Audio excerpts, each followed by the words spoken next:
Estamos na Semana da Consciência Negra. Por isso, hoje, a gente discute a desigualdade racial, um tema ainda muito presente. Nós vamos tentar entender qual o desafio do Brasil e do Rio Grande do Sul para superar essa situação. Estão conosco o especialista em Direito Público, militante do Movimento Negro Unificado, Gleidson Renato Martins Dias, e a vice-presidente e conselheira da Igualdade Racial da Prefeitura de Esteio, presidente do Grupo Unir Raças de Esteio, Odete Diogo. Sejam muito bem-vindos. Muito obrigada. Você de casa pode participar do nosso debate pelo 99588-2374, tá na tela, 99588-2374, pelo WhatsApp, apenas mensagem de texto. Bom, mais uma vez sejam bem-vindos. Vamos recapitular, ou até mesmo para quem não sabe, por que o Dia da Consciência Negra, especialmente no dia 20 de novembro. 20 de novembro foi uma data que foi descoberto aí, foi trabalhado lá em 1971 pelo Grupo Palmares. Um dos idealizadores dessa data é o Oliveira Silveira.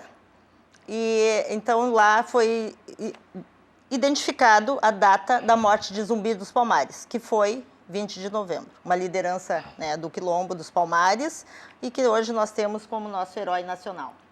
Essa é a relação com o passado, com a história. E hoje é importante, Gleidson, a gente marcar essa data, ainda é importante no presente? Sim, primeiro agradecer novamente, né, o convite, dizer a importância não só do 20, nós estamos trabalhando com um conceito de Novembro Negro, né, porque novembro é simbólico para nós. Por exemplo, hoje, dia 22 de novembro, nós comemoramos ou lembramos 107 anos da Revolta da Chibata, liderada também pelo gaúcho João Cândido, né, onde em 1910, João Cândido e os marinheiros lá tomaram o navio Minas Gerais, né, para exigir o fim da chibata, que era a forma que os marinheiros, e quando a gente fala marinheiros, a gente fala, na verdade, a população negra recém colocada em liberdade, né, então eles, além de ter pouco salário, além de não ter pouca alimentação, eles eram açoitados, né, e praticamente a morte de um dos marinheiros que levou 250 chibatadas, onde, na verdade, a média era 25, e eles se revoltaram, então, e tomaram, né. Dia 14 de novembro também nós lembramos o massacre de Porongos, né, de Lanceiros Negros. E o 20 de novembro, que foi idealizado pelo professor e poeta Oliveira Silveira, num contraponto ao 13 de maio, isso também é importante dizer, né. Sim. O movimento negro nunca aceitou essa benevolência, essa coisa que a princesa Isabel teria dado de boa vontade, a liberdade, enfim, né? Sabemos que o Brasil foi o último país a terminar a escravização. E que o Rio Grande do Sul foi o último estado no Brasil exatamente a abolir a escravatura. E aí o professor Oliveira Silveira, junto com o grupo Palmares, começou a pensar um herói, né, para a gente se identificar. E como a gente não sabe a data do nascimento de Zumbi, sabemos a data da morte de Zumbi, 1695, dia 20 de novembro de 1625. E assim a gente começa, desde então, a pautar no Brasil uma outra visão de mundo, né, que respeite de forma real as diferenças. Especialmente uma nova historiografia, né? Exatamente. Isso é muito importante, né? Quem conta a história e como conta a história. Agora vamos voltar para o presente, né? Conforme o Atlas da Violência de 2017, os jovens negros do sexo masculino e de baixa escolaridade são as principais vítimas de mortes violentas no país. O que a gente pode identificar desse dado? O que a gente pode pensar a respeito disso, dessa realidade? Essa realidade, ela é bastante assustadora. E eu, enquanto mãe de uns jovens negros, né, tenho essa preocupação diária, mas sei que no Brasil nós estamos vivendo uma guerra, porque nós temos mais mortes do que muitos países que estão em guerra, né? A cada 100 mortes, 71 são de pessoas negras e a maioria delas, 95%, com armas de fogo. Isso é um genocídio que nós estamos vivendo e é assustador para nós. Eu repetir esse número, que ele é bastante expressivo. A cada 100 pessoas mortas, 71 são pessoas negras e ainda por arma de fogo. Sim. Né? Mortas pela violência. Exato. Mortos pela violência. Mortos com aquele recorte de cor, porque são mortos porque são pretos, porque são negros. Né? Essa é a grande sacada assim, do genocídio. Genocídio é isso, essa matança indiscriminada, injustificada. Não, eu além dessa abordagem, a gente pode pensar em violência de várias formas, né? A violência do Estado brasileiro, né? Que ele escolhe quem ele vai acolher e escolhe quem vai matar, né? Por exemplo, nós falávamos do João Cândido. O João Cândido foi traído pelo Estado brasileiro, né? Essa revolta durou até de 22 a 27, se eu não me engano, de novembro. E aí o Estado brasileiro tinha dito que aceitava as reivindicações dos marinheiros e tal, e o Estado brasileiro rompeu essa palavra, prendeu o João Cândido e colocou no hospício, que é uma outra discussão que nós ainda temos que fazer, que é o Holocausto brasileiro, né? Quantas pessoas negras foram colocadas em hospício para morrer? E o João Cândido foi colocado lá para morrer.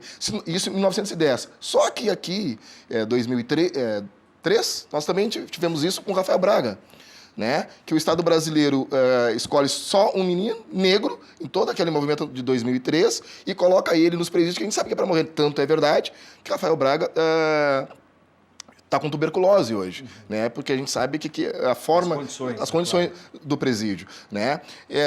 Então, essa violência, por exemplo, de arma de fogo, tem vários problemas. Primeiro, a ausência de Estado, todo mundo sabe, né?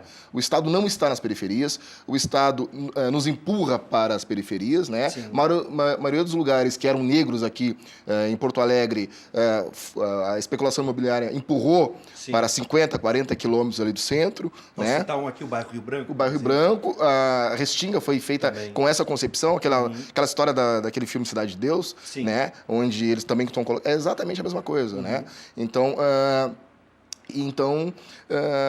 nós pensar essa ausência de Estado também consegue entender por que os meninos negros são a maioria que morrem. E, inclusive, a forma como o Estado brasileiro enfrenta o tráfico. É inadmissível acreditar, qualquer pessoa que só pode ser a favor, eu digo que só pode ser a favor, aquela forma belicista da polícia enfrentar traficante, quem não mora no local. Acho que a única participação do Estado, se a gente for pegar o Rio de Janeiro, só a participação da UPP. É a única entrada dentro da periferia do Estado é com a polícia. Mas isso não se resume ao Rio de Janeiro. Não se resume ao Rio de Janeiro. Porto Alegre é assim, Rio Grande do Sul é assim, né? Nós não temos, e inclusive agora com o aumento, né, das políticas neoliberais, com a flexibilização das leis trabalhistas, então, com essa tentativa de vender tudo que é público, né? Com essa tentativa de... estão fechando UPAs aqui em Porto Alegre, o prefeito Marquesan está fechando UPAs em Porto Alegre, e quem sofre é a população pobre e, consequentemente, a população negra. Temos um outro recorte aqui, eu peço a ajuda da Odete agora, também de acordo com esse mapa da violência, a mortalidade de mulheres não negras, brancas, amarelas ou indígenas, caiu 7,4% entre 2005 e 2015. Entre as mulheres negras, o índice subiu 22%. Qual a maior causa dessas mortes? A gente poder entender agora esse outro recorte em cima da mulher negra. A maior causa, na verdade, elas são diversas causas que a gente pode identificar. Dentre elas, a discriminação obstétrica, né? O racismo que a mulher negra sofre desde o início da sua gestação até o parto. Exatamente.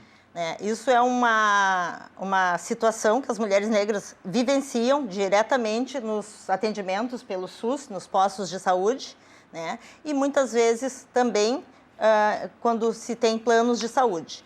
A permanência é um recorte diferente. E a permanência de uma mulher... Não, também, né? Temos os feminicídios aí, né? Temos diversos... Quem mais morre também são as mulheres negras. Mas exatamente, esse recorte que a gente está falando é de mulheres negras. O atendimento de mulheres negras, a permanência de mulheres negras dentro de um consultório médico, ele é...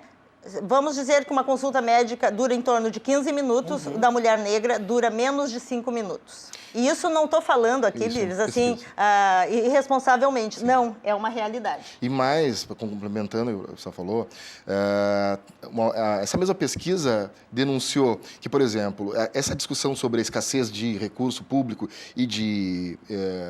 remédios públicos, faz com que os enfermeiros e médicos tenham que escolher.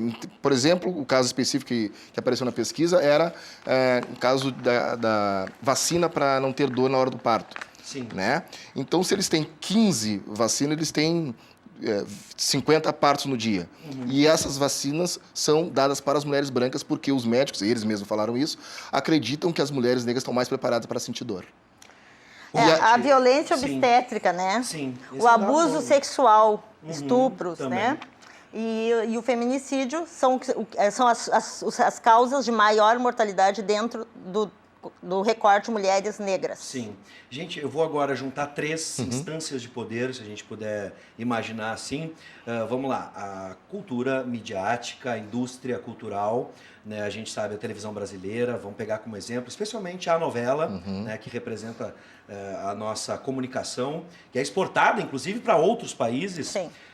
Vamos também na política e vamos incluir outras instâncias de poder, como o judiciário, aqui o Gleison pode falar muito bem, né? Há pouca representatividade do negro nessas instâncias de poder. Sim. Eu faço parte do documentário Manifesto Porongos, né, do Grupo Rafuage, onde a minha fala ali foi bem pego na hora da questão da representatividade da mulher, do padrão de beleza que é posto neste país. O padrão de beleza que é posto no Brasil é loiro, de olho claro, branco e magro.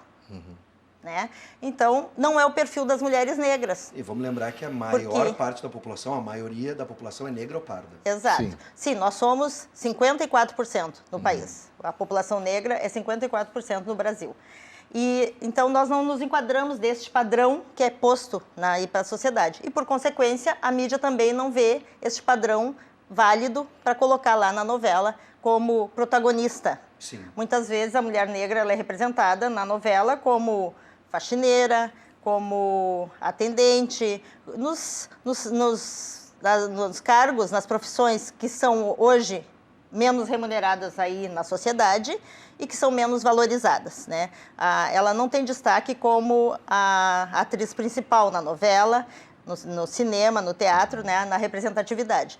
E isso, para nós, ela nos fere diretamente a nossa dignidade. Porque quando nós somos consumidores, nós consumimos o produto, a novela, o filme, mas a margarina também, né? Sim. E a gente não se vê no comercial da margarina, a gente não se vê no comercial de material de cosméticos, né?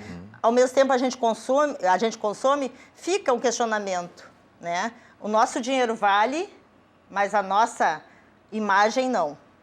Bom, a Simone, só para lembrar que a gente está com o nosso WhatsApp aberto, 99588-2374, a Simone de Esteio, gostaria de salientar, como foi dito pelo especialista, o governo empurra para as periferias, não apenas negros, ele empurra para as periferias, independente de raça, todos que são pobres.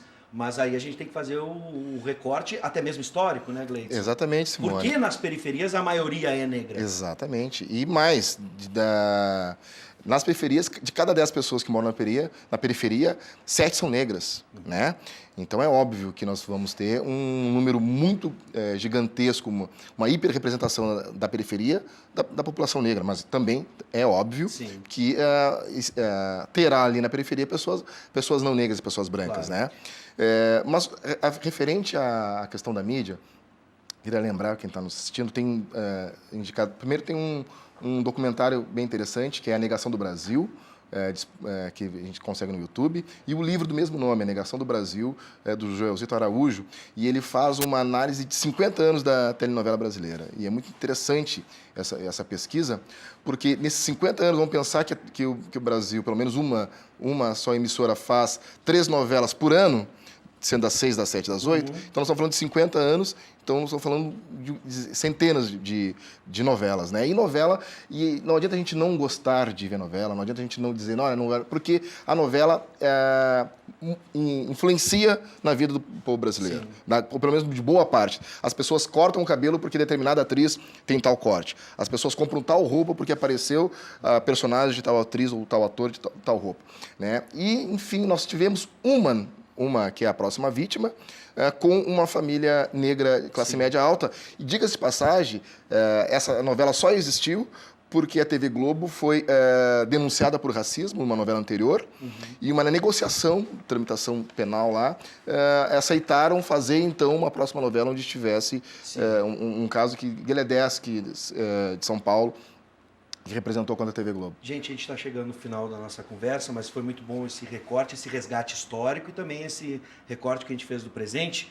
E em cima disso, pensando agora no futuro, as políticas públicas, a gente tem a política de cotas, por exemplo, vocês já conseguem ver avanços ou acham que essas políticas devem ser intensificadas ou deveriam ser intensificadas e elas trazem resultado? Isso é muito importante na avaliação da comunidade negra. Sim, passados 46 anos da consciência negra, né, de 71 para cá, a luta nunca cessou. E ela se intensifica e as políticas públicas, sim, elas são necessárias, são importantes e devem ser intensificadas cada vez mais e implementadas. Porque, na minha visão e na visão do grupo que eu represento, Unir Raças, nós defendemos sempre que pela educação nós podemos fazer a transformação nesse país. E a educação, com o cumprimento das leis 10.639, que é a lei... Ela é de 2003, que ela diz que é obrigatório o ensino da história dos afro-brasileiros, dos negros e dos africanos e a história da África nas instituições de ensino de todo o país, mas que efetivamente os governos, as municipais, estaduais, façam cumprir essa lei, tanto qualificando o professor na sua formação, porque o professor na sua universidade, na sua formação, ele não teve essa cadeira da história da África e da história dos negros brasileiros, quanto fazendo essa ligação com os movimentos sociais, com o conhecimento popular, com os nossos griots, né? E efetivamente pondo em prática as políticas públicas, a questão de cotas, e para além de cotas, que hoje nós já temos conquistado, e muito pelo movimento negro, as cotas no serviço público, as cotas nas universidades, mas que também faça, além das cotas obrigatórias, que nas suas secretarias tenha vagas para estagiários negros, para demais serviços que não estão previstos na lei. Gleidson, para eu acho que as cotas é um sucesso, né? Nós tivemos agora a foto, no dia 20 de novembro, uma foto histórica de estudantes da URGS, né, centenas de estudantes negros na URGS, mostrando que aquelas pessoas que acreditavam que poderiam derrotar essa política pública de inclusão, de efetiva, elas foram as derrotadas. Esse é um ponto. Mas eu não queria terminar... teve um deputado, a companheira me falou hoje, teve um deputado aqui, gaúcho, Deputado Marcelo Van Hatten. O Marcelo Van Hatten, que numa fala ainda hoje, dizendo que para nós pararmos de nos vitimizar, que não teria que ter dia 20 de novembro, não deveria ter Dia da Consciência Negra e sim Dia da Consciência Humana. Eu queria falar ao nome do deputado, em nome do Movimento Negro, oferecer ao deputado uma torta, inclusive a gente já conseguiu a confeiteira, que é a mesma confeiteira do filme Histórias Cruzadas, que a gente oferece ao nobre deputado, pelo desrespeito que ele tem com a comunidade negra, e que talvez assim ele passe a pensar, eu tenho certeza que ele vai adorar a torta. Ao senhor deputado. Bom, mais uma vez, obrigado por atenderem o nosso convite. Um beijo muito especial para o filho da Odete, que é o Rafa, do Rafuage, que é um grande parceiro aqui do Conexão RS da Ubra TV. A gente está esperando aí os próximos trabalhos e ele que capitaneou a casa do hip hop de Esteio, a casa de hip hop de Esteio, da cultura hip hop. Parabéns pela iniciativa. Mais uma vez, obrigado pela presença de vocês. Obrigada pelo espaço.